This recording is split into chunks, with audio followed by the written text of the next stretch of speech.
Momonda Toya, Momo Sisaya,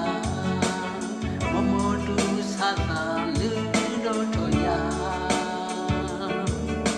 Momo Eya, Momo Tutoya, Tomo Tite Momo Dagama.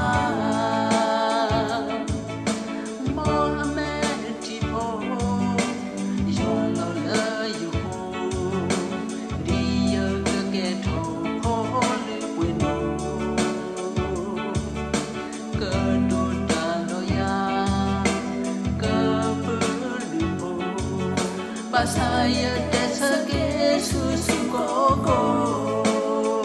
momo kai ya koto bali badu kesu wedo meti yo pompo desage ya ya du baye mutaka tepa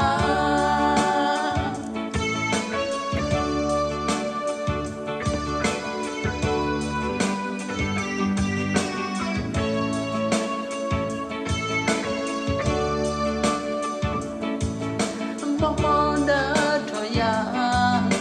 Momo Sisaya, Momodu Sata Ludo Toya, Momo Eya, Momo Toya, Tomo Tite Momo Dagama, Mo Ametipo, Yololo.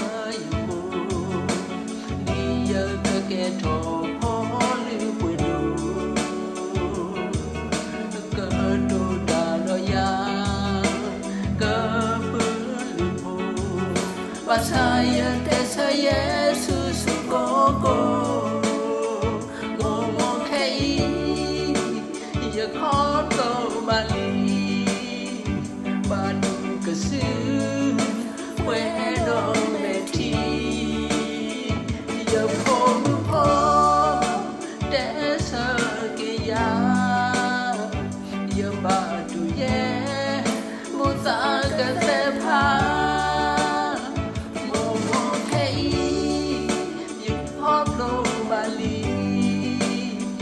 Badu kesu